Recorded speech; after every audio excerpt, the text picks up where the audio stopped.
Welcome back to the Dreaming and Doing podcast. I am here today with Sophie Koch, who is a licensed graduate professional counselor at LifeSpring Counseling Services. And Sophie is going to be talking with us about values and the importance of living in alignment with our values and how that can influence our dreams and the actions that we take towards them. So, welcome, Sophie. Hi, thank you so much for having me. I know before we got on here, you said I love talking about values in general. Tell me a little bit about that and what it is that you love about values.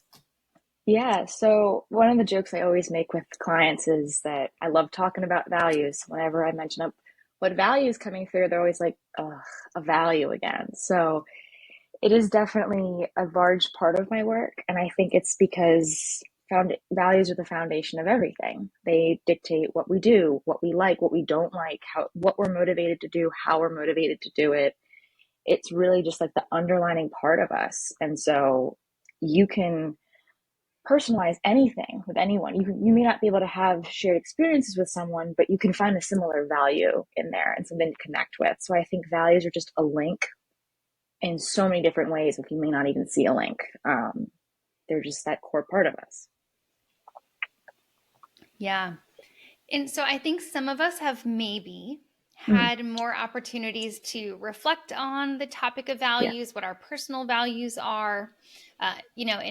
When we go to school for counseling, some of the treatment modalities we're trained in talk about values and their roles in our lives. So if you're a counselor or a social worker, if you work in that field, you may have reflected on this already for yourself. You may do that work with clients already. If you are a business owner, you might be thinking about the values for your business, for your company, or your nonprofit. But for other people who are like, I haven't really reflected on my values before, how would you personally define them? And what is the connection that you see between our values and our dreaming and our doing? Yeah, so I'm really glad you asked that because I feel like values can be really confusing and people can say, I don't have any values. I don't know what I value. And we all have values. It's just kind of knowing what questions to think about to kind of draw those out. My first question is, what's important to you? Like, what matters to you? What gets you out of bed in the morning? People might say their friends, their family, their job. What are the underlying things in there? Like, you really value that connection to your family, the social interaction of your friends, the success, the purpose, the sense of meaning in your job, just even production. It's those key parts of the things that really motivate you. And then under that, it's who do I want to be? Like, I'm doing these things that I love that give me meaning, but who do I want to be while I'm doing that? That's really going to dictate like how you treat others, how you even talk to yourself, the way that in which you communicate and express yourself to others. And then that's when you can kind of get your values. And it's one thing to figure out your values, but it's also another thing to be able to keep living out your values throughout the day, all the time, like every day. And you can't do it all the time because certain values are going to conflict with others. But it's really when you're in alignment with them, you can kind of execute them more naturally than you would if you weren't in touch with them. So you can ask yourself, did I live according to what mattered to me today? Did I honor what was important? Did I nourish myself? How did the things that I do today nourish me, the things that matter to me? And also just what makes me proud of who I was today and who do I want to be tomorrow? These things that it's a lot of questions to ask yourself, but when you can kind of get in the habit of it, you can really get in touch with who that person is when you're executing your values. Yeah. Now, for that person that you just mentioned, the person who is like, I don't really know what my values are. Yeah. Or for the person who maybe there was a time in their life where they reflected on that, but it's been a really long while. And we know that sometimes things change. Mm-hmm. How can people figure out what their values are? How can they get in touch with that? Sure. So that's where we kind of go back to those questions is making a list. You can make like a vision board. You can use art. You can just make your, like me, I like to make my lists. And I even have like a paper that I wrote down and I keep on my wall of those things of what's important to me. Who do I want to be tomorrow? And I find those commonalities. So one thing that's really big with me is kindness. And I talk a lot about kindness as a value when I'm working with clients always my go-to example because that's my most important value. It's How do I want to talk to people? Kindly. How do I want people to treat me? Kindly. So I know that that's a common thing that comes up for me. It's a common theme, and that's like an overarching theme of me. So that's kind of what I like to say is a value is like a theme. It's like a little starter pack in a way. If someone were to say, who are you and who you want to be, what little traits or factors or people, things are going to be in there with you. Yes, perfect. So let's say I've done this work and I've reflected on my values and I think that I've come up with them. I have a sense of what they are. How can we use knowledge of our values to help us pursue our dreams, to help us take action? Right. So that's where that's the connection between the dreams and the doing is your values kind of dictate your dreams. Your dreams formulate from what's important to you. Otherwise it wouldn't be a dream. That's also why some people's dreams are different than others. Some people might dream of being famous and producing like art and putting themselves out there, and other people might dream of enriching like their close immediate life rather than being famous and out there. Or these are just examples, but those values are what really dictate what those dreams become, and then the values underline how you execute them. And so when you're in alignment with your values, you can be reaching your dreams, doing it in a way that is in alignment with who you are and who you want to grow as. Or if you're not in alignment with your values, you may not be near your dreams, or it might be harder to get towards your dreams, or you may not be doing it as the person you want to be. And that's where we can get more frustration and discouragement and avoidance. Yeah. So let me ask you, using the example that you just gave, right? Let's say we have two people who have the same dream. And let's just Mm-hmm. kind of go out there. Let's just say they both want to be actresses. Okay. Okay. But one of those individuals shares your value of kindness. Mm-hmm. And I don't know, let's say that the other one, their top goal is success. Mm-hmm.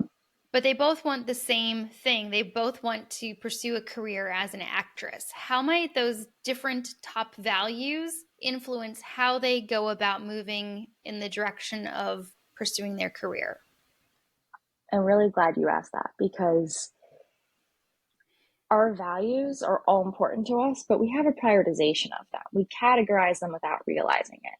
So we might have two people, like you said, with the same dream, the value of being actresses. So what is underneath that? What do they think the art of it, the getting out there and producing something, like I was saying? But if one values kindness, they might pursue that dream in a way that is more caring for others. You know, there's sometimes you hear that cutthroat culture of the acting business. That person might, struggle a little bit more to keep up with those behaviors, those things that you do in order to engage in the cutthroat part of the acting, versus the other person who cares more about success. That outcome is going to be the more driven part. So it's, yeah, I might have to step on a few toes to get there, but it's the success is what I'm getting, the success is what I'm going to do, and I'm not going to stop till I succeed. Versus the other person is, I want to be this actress, I want to succeed, but I also don't want to hurt someone in the process, because my value of kindness is also up there too. And my dream of being an actress won't be as fulfilling if I know I didn't get there in a way that aligned with also my value of kindness. Yes, I love that. Being able to see how people can have a same Mm-hmm. dream or goal, but the way that they pursue it based on their values might look very different.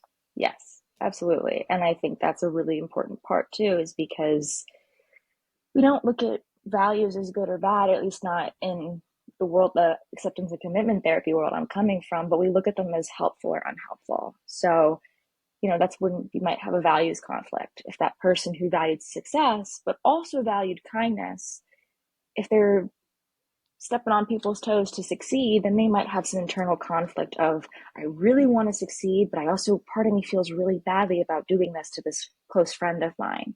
And that's when you can get that kind of butting heads internally, and it can cause a lot of distress.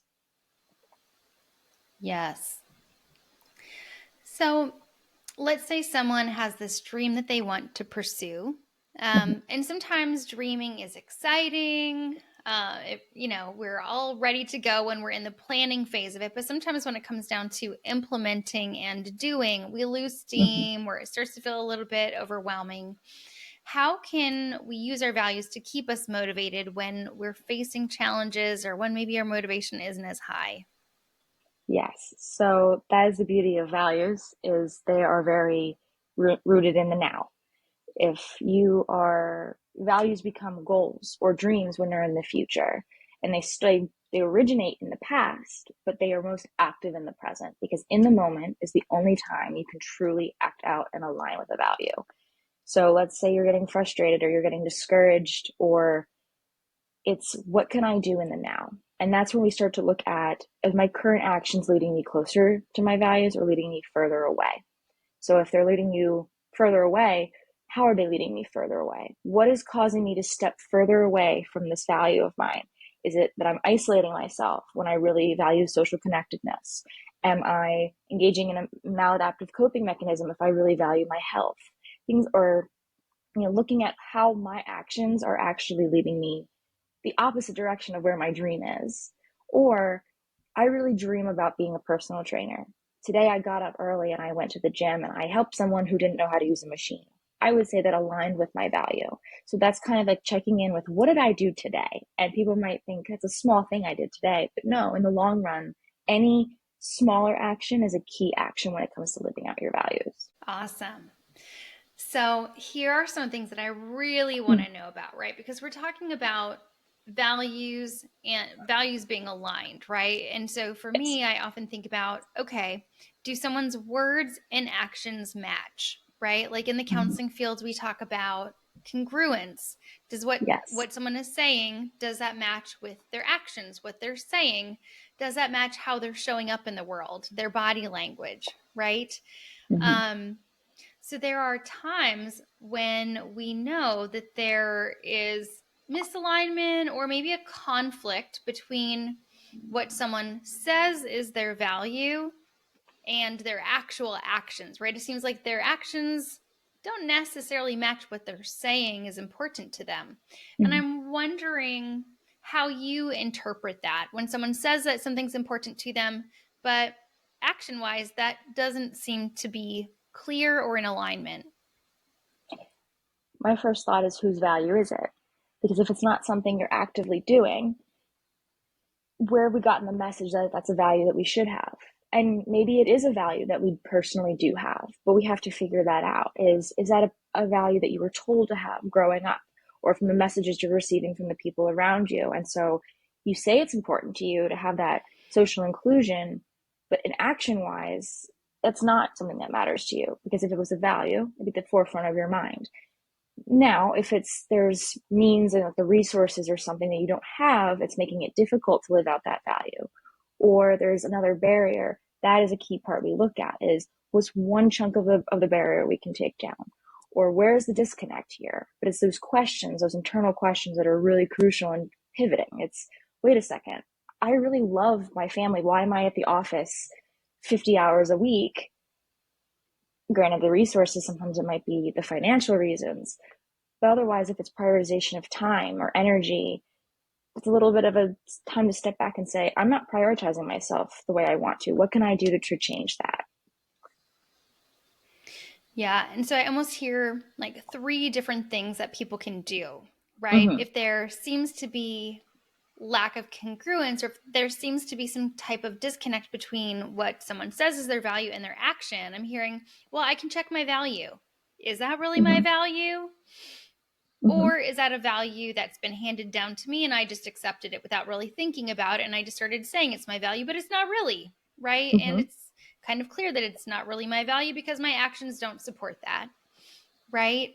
So I can kind of evaluate the value. Um, or I can evaluate the action, right? Like maybe I am seeing that my action does maybe I really do value that, but my action needs to change in order to demonstrate that this value, like my family, is really important to me.